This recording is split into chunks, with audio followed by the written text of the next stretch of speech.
estão nos assistindo agora ao vivo, daremos início à audiência pública para demonstração e avaliação do cumprimento das metas fiscais do Poder Executivo, referente ao terceiro quadrimestre de 2020, em cumprimento ao que determina o artigo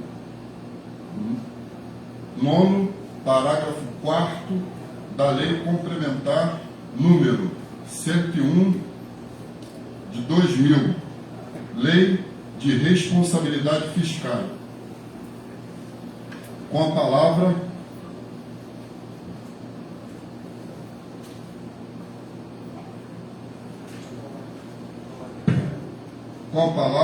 o senhor secretário de Controle Interno, Dr. Marcos.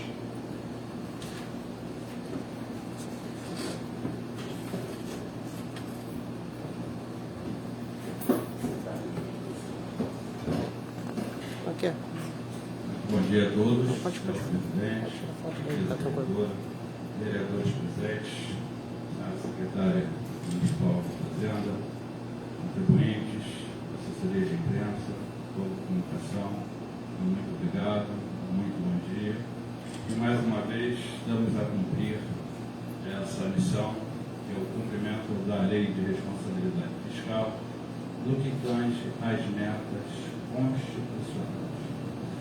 Nesse período, nos cabe apresentar à Casa das Leis e a todos os contribuintes como foi essa execução do terceiro quadrimestre de 2020. A lei constitucional, ela determina o cumprimento de aplicação de verbas tendo por base a receita corrente líquida. E não é novidade para todos que nós fomos assolados, o país como um todo, na pandemia Covid-19, que fez com que o Poder Executivo, aliado à Casa das Leis, que sempre somou forças, adequasse essa nova realidade e necessidade do povo como um todo. E hoje, lutamos para que o município tenha vacinação, que a gente possa assistir todos os contribuintes, porque, infelizmente, a gente tem acompanhado pela imprensa um número excessivo de óbitos. Mas, no que tange o objetivo da nossa sessão, eu tenho a trazer para vocês os limites constitucionais, inicialmente, com relação à despesa do pessoal. A lei determina um limite máximo que ela tem por norma de 54%. Mas durante todo o período de execução, o executivo ele é auditado continuamente. Hoje, o Tribunal de Contas do Estado do Rio de Janeiro ele dispõe de ferramenta para acompanhar online toda a movimentação e gasto com o pessoal. Nesse terceiro quadrimestre, ele fugiu um pouco à normalidade, em torno que nós tínhamos sempre por prudência, em torno de 50, 51, e nós trabalhamos nesse terceiro quadrimestre com 52,51%. O Tribunal de Contas, ele sempre emite o que a gente chama de alertas. Ele manda uma correspondência direta ao chefe do Poder Executivo para que ele imprima ações para que volte a essa normalidade. Não atingimos o limite máximo de 54%, felizmente, porque senão outras medidas legais deveriam ser tomadas, como cortes nos cargos comissionados, redução de pessoal, começando pelos comissionados, contratados e assim por diante. E nesse período, acredito eu, que em razão da própria pandemia, onde houve contratações excepcionais para atender a urgência de saúde, concorreu, não é um fato isolado, concorreu para que nós tivéssemos esse índice superior à média usual do município. Então, atingimos a meta de 52,51, porém, dentro do programado dos nossos constitucionais. Prosseguindo, o outro dado também de relevância, além de gasto com pessoal, é a implementação obrigatória, que a gente chama de obrigação para com a saúde. Para com a saúde, nós temos o limite constitucional fixado em 15%. E o município, ele, nas operações que são computadas, frisa-se, operações que são computadas. Por quê? Poderão haver gastos implementados com saúde que, para cômputo de limite constitucional, eles não são avaliados. Ou seja, podem haver gastos que não com a saúde, porém não são levados em consideração. E para o município, ele bateu o mínimo de 15,2 décimos, ou seja, 15,2%, ou seja, atingindo a meta constitucional definida em lei. Então, com relação ao gasto de pessoal e com relação aos gastos com saúde, temos plenamente atendido os limites constitucionais previstos na LRF.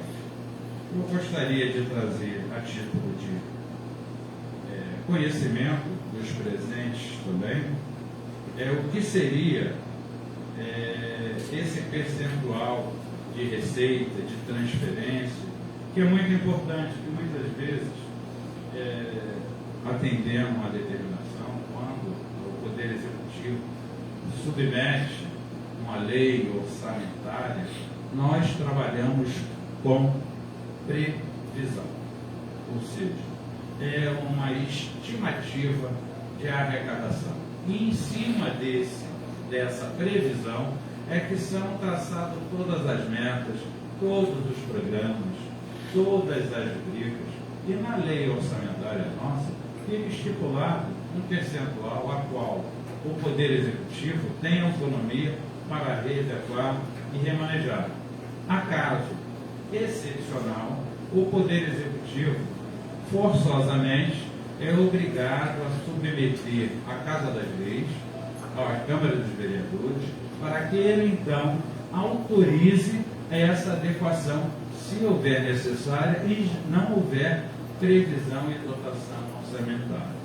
Isso é muito importante dizer, que o bom relacionamento entre o Poder e o Executivo e o Judiciário, aqui, o Legislativo, perdão, se dá justamente nessas excepcionalidades que fogem à previsibilidade do exercício anterior. A gestão atual, ela vai trabalhar com um orçamento que não foi ela que fez. Não foi ela que idealizou, não foi ela que planejou, não foi ela que programou. Ela recebe isso na herança do gestor anterior e vai fazer as adequações e as movimentações necessárias ao longo do tempo. Pode ser que aquela previsão não se concretize, por isso o nome de previsão, de estimativa orçamentária. Faz-se necessário esse parênteses, principalmente para a parte da população que às vezes não tem um conhecimento, um afeto a essa matéria, que às vezes um tanto complexa, mas é de relevância, entendo eu, de relevância, para que nós possamos até definir: o chefe do executivo não está tomando essa ação, ou não pôde empreender esse programa, essa ação, é porque tudo guarda consonância com a lei orçamentária. Se acaso houver uma necessidade, uma intempérie, um fato imprevisível, deverá ser submetido ao Poder Judiciário, mediante uma mensagem ao senhor presidente da Câmara, e ele vai apresentar as casas constitucionais daqui, da Câmara Municipal, e deverá deliberar ao final se concorda, se não concorda, se aprova, se rejeita parcial, se adota ou não. Essa é a tramitação. E isso é um processo. E processo, ele tem etapas que precisa ser cumprido. Nem sempre é na velocidade que a gente tem por necessidade. Sabemos disso. E muitas vezes o Poder Executivo pode até ficar em saia justa, que é quem está ali direto, como também os senhores vereadores, que eles têm a satisfação de dar aos seus eleitores, né? E é pressionado na rua e cobram-se projetos de governo, mas tudo obedece a esse processamento que nem sempre é na velocidade, não que o Poder Executivo não queira, nem o próprio Legislativo. É uma necessidade legal. Então, para trazer aqui para vocês, a título de conhecimento, que está nos relatórios, o sexto bimestre de 2020, a gente tinha uma previsão de receita na ordem de 182 milhões. Né? Essa previsão foi atualizada e até o sexto bimestre, nós, de 182 milhões, atingimos 151 milhões, o que representa, da nossa previsão, a previsão ideal, obviamente, é 100%. Mas no sexto bimestre, alcançamos 83,2% dessa nossa previsão. Ou seja, de 0 a 10, 8,3%. Uma nota muito boa, tenho eu, uma nota muito excelente, diante de tudo isso que nós passamos nesse exercício de 2020. Né?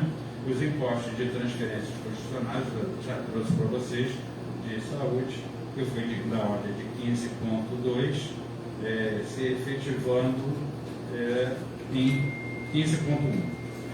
Restos a pagar. Os restos a pagar, o que seriam restos a pagar? São compromissos assumidos durante a sua execução. Nós sabemos que a despesa ela contém 3 etapas: o empenhamento, que é o primeiro momento, a liquidação, que é a confirmação da execução do pagamento e do serviço, e por final o pagamento. Então, todo o resto a pagar, ele é naquele período que não houve a efetivação do seu pagamento, ele é incluso na corrente de restos a pagar. E nós, nesse momento, nós tivemos a inscrição total de restos a pagar, deixa-me ver aqui, perdão,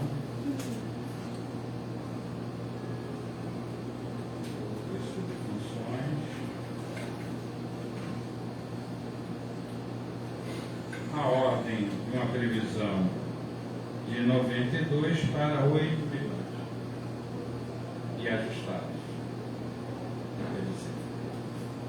Dentro de um sistema diferenciado, né, um ano diferenciado, um exercício complexo, o Poder Executivo conseguiu atender às suas metas e limites constitucionais, quer com despesa de pessoal, quer com os seus limites. Eu estou me vendo aqui, perdão. Que é um outro limite importante que cabe trazer ao conhecimento de vocês, como eu falei de despesa de pessoal, falei de limite para com a saúde, né, que tem uma audiência bloco específica, que tem maiores detalhes. Eu vou trazer os ajustes da tabela para o cumprimento de limite constitucional, que é da ordem do Fundeb, ou seja, para gastos com a educação. O limite diz em 25%, e nós alcançamos o índice de 25,26%. E para com a remuneração de magistério, o limite é fixado em 60, atingimos 78,32% com remuneração dos magistérios e seu corpo de auxiliares. Bem, senhor presidente, resumidamente, né, todos esses demonstrativos para melhor análise já se encontram à disposição na forma da legislação, no portal de transparência, para aqueles que possam analisar com maiores detalhes e fazerem os seus questionamentos. É o que eu continha nessa manhã de hoje, e desde já agradecendo a presença de todos e a oportunidade de mais uma vez estar aqui trazendo, em nome do prefeito, né, Abraão Davi Neto, as palavras da sua audiência, justificando que ele disse pessoalmente que vai se empenhar para que todas as próximas audiências ele se faça presente. Era o que continha. Senhor secretário, agradeço pelo esclarecimento e pergunto aos senhores vereadores se tem algo a perguntar ao senhor secretário de Controle Interno.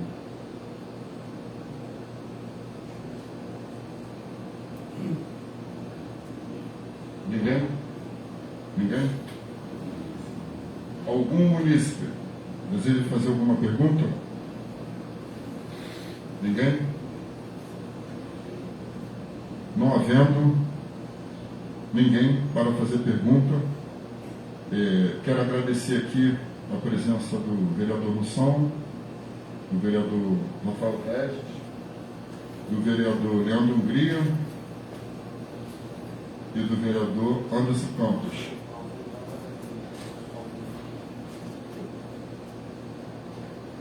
Quero agradecer também a nossa secretária de Fazenda, Sueli